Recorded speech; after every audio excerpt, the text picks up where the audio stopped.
Hiyot Samagon. Seperti biasa, bagaimana kabar kalian di minggu ini? Jangan lupa untuk selalu bersyukur ya, dan ingat untuk selalu berlibur karena bahagia itu perlu.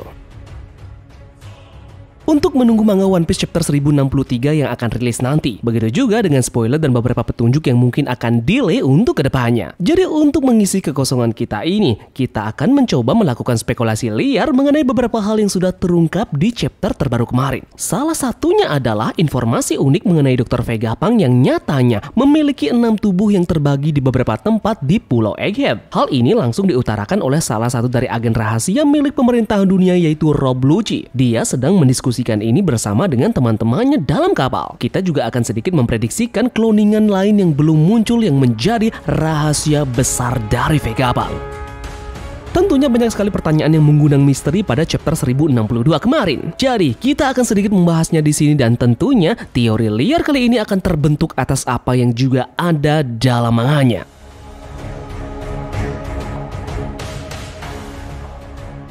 Namun tentunya sebelum itu, seperti biasa ya, jangan lupa subscribe, like, dan komen untuk bentuk support kalian atas channel ini ke depannya. Jika sudah, terima kasih banyak dan bersiaplah nakama. Tarik jangkar dan mari kita berlayar.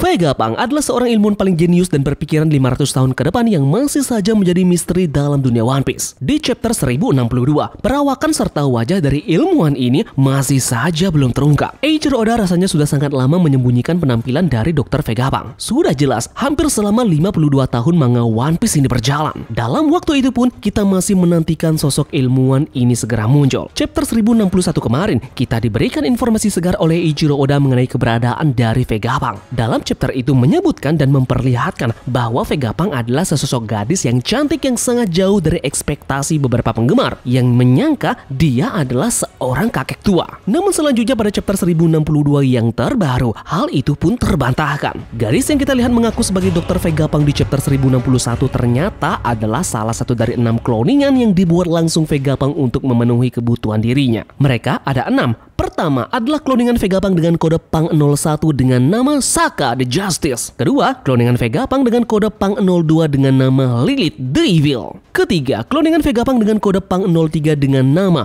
Edison the Emotion. Keempat, kloningan Vegapunk dengan kode Punk 04 dengan nama Pythagoras the Wisdom. Kelima, kloningan Vegapunk dengan kode Punk 05 dengan nama Atlas the Violence. Dan terakhir, keenam, kloningan Vegapunk dengan kode Punk 06 dengan nama York the Greed. Keenam ini mewakili Vegapunk langsung karena alasan dia membuat mereka adalah sibuknya Vegapunk dengan urusan penelitian yang begitu banyak. Jadi keenam kloningan ini akan mewakili dirinya sendiri. Namun satu hal yang unik adalah kloningan yang dibuat oleh Dr. Vegapunk ini mempunyai sifat dan pendiriannya masing-masing. Jadi tubuh Vegapunk ini mempunyai 6 sifat khusus yang mereka punya masing-masing. Uniknya adalah kesemua dari sifat yang dimiliki oleh tubuh Vegapunk ini akan menuntun kita kepada mitologi 7 dosa mematikan. 7 dosa mematikan, juga dikenal sebagai dosa besar atau dosa utama, adalah pengelompokan dan klasifikasi kejahatan dalam ajaran Kristiani. Meskipun tidak muncul secara eksplisit dalam Alkitab, perilaku ataupun kebiasaan yang tergolong dalam kategori ini jika secara langsung akan melahirkan perbuatan maksiat lainnya. Menurut daftarnya, mereka adalah kesombongan, keserakahan, nafsu, iri hati, kerakusan, murka, dan juga terakhir kemalasan. Nah, sekarang kita beralih lagi ke 6 kloningan yang dimiliki oleh Vegapunk. Masing-masing dari sifat kloningan Vegapunk ini mewakili 7 dosa mematikan yang Tamagon bahas tadi. Namun anehnya, kloningan Vegapunk ini berjumlah 6 orang, sedangkan dosa mematikan berjumlah 7. Yips, menarik untuk membuat spekulasi liar yang mengatakan bahwa masih sisa 1 orang kloningan Dr. Vegapunk yang masih belum dia tampilkan ke hadapan kita semua. Jadi, kali ini kita akan mencoba berspekulasi mengenai 1 kloningan Vegapunk lagi yang disimpan rahasia olehnya. Chapter terbaru mengatakan bahwa 6 kloningan Vegapunk disebut dengan Stella ataupun satelit. Kali ini kita akan mencoba mengkomparasikan 6 kloningan Dr. Vegapunk ini dengan 7 dosa mematikan. Chapter 1063 memperlihatkan bagaimana sifat dari beberapa satelit. Kita langsung saja mulai dari kloningan yang pertama dengan kode Punk 02 Lilith. Nah, dia ini memiliki sifat yang sama tamaknya seperti Nami. Dia mempunyai tugas khusus yaitu merampas segala sesuatu sesuatu yang dimiliki oleh seseorang dan bajak laut tertentu yang dekat dengan Pulau Egghead. Dia mengatakan sendiri bahwa ia ingin harta dari kru bajak laut topi jerami pada saat mereka bertemu. Jadi bisa dipastikan ya kalau dia adalah kloningan yang mewakili sifat dari ketamakan, yaitu greed. Selanjutnya kita diperlihatkan bahwa Lilith mengobrol dengan kloningan lain, yaitu kloningan nomor 1, yaitu Saka. Dalam obrolan tersebut, Saka membahas tentang obrolan yang melibatkan harga diri seorang ilmuwan.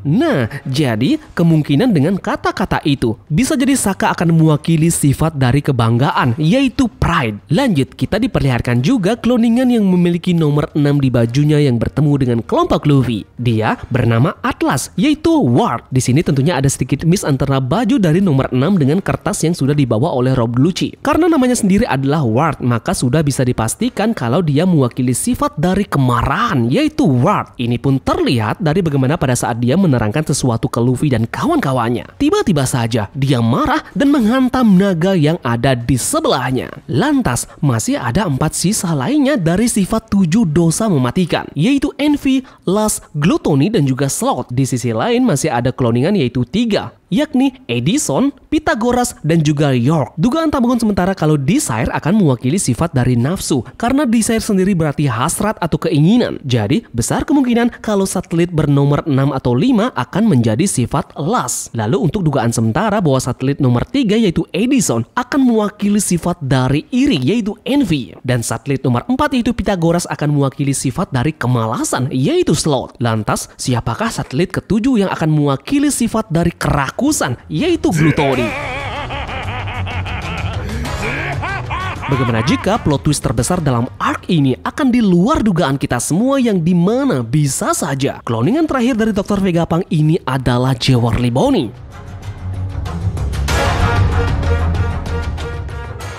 Yeps, sejak awal kita tahu bahwa Bonnie memang memiliki sifat yang sangat rakus, bukan? Dia tentunya sangat gemar makan, dan ketika dia makan, dia sangat amat rakus. Ada juga beberapa petunjuk yang mengarahkan kita bahwa Jewelry Bony ini juga merupakan salah satu kloningan dari Dr. Vegapunk yang terakhir. Ini terucap langsung dari perkataan Bonnie sendiri. Dia mengatakan dia dulu pernah ke Pulau Egghead pada waktu masih kecil. Nah, bisa saja Bonnie ini adalah kloningan pertama yang diciptakan oleh Vegapunk dan diberikan pada Kuma untuk dirawat Kuma seperti anaknya sendiri. Karena dia adalah ciptaan yang pertama, jadi dia langsung diberi kode Punk Zero. Menariknya lagi adalah mengenai buah iblis yang dimiliki oleh Jewelry Bony. Kita tahu semua kan bahwa Vegapunk sangat antusias dengan yang namanya penelitian mengenai faktor garis keturunan. Hal itu terus ia pelajari dan teliti guna untuk menciptakan teknologi yang luar biasa ke depannya. Sekarang kita lihat bagaimana buah iblis dari Jewelry Bony ini bekerja. Buah iblis ini tentu jelas ada hubungannya dengan faktor garis keturunan yang merujuk kepada memanipulasi usia itu sendiri. Mungkinkah dalam jauh-jauh hari atau bisa jadi pada abad kekosongan, Vegapunk sudah berhasil untuk mengidentifikasi dan juga mengekstrak buah iblis milik Trafalgar di Waterloo, yaitu Opi-Opi Nomi, kemudian dia implementasikan ke tubuh dari kloningannya yang pertama kali dia buat yang berwujud Jewelry Bony sekarang. Vegapunk tentunya bisa saja kan melakukan hal ini pada tubuh Bonnie waktu dia masih kecil. Lalu pertanyaannya sekarang, kenapa Bonnie tidak ingat akan hal ini? Jawabannya sangat simpel. Bukankah menghapus memori dari seseorang adalah hal yang sangat gampang dari seorang ilmuwan paling jenius di dunia? Jadi, Jewelry Bony terus tumbuh hingga akhirnya sekarang dia masih belum paham dengan apa yang menjadi histori dalam dirinya sendiri. Yeps, mungkin sekian saja ya menurut teori liar Tamagon mengenai hal yang terkait dengan pengungkapan rahasia dari satu kloningan Vegapunk yang historinya dia simpan. Terima kasih dari kalian yang sudah menonton video ini dan semoga video ini membuat kalian terhibur. Sekian dari Tamagon dan turunkan jangkar. Mari kita berlabuh.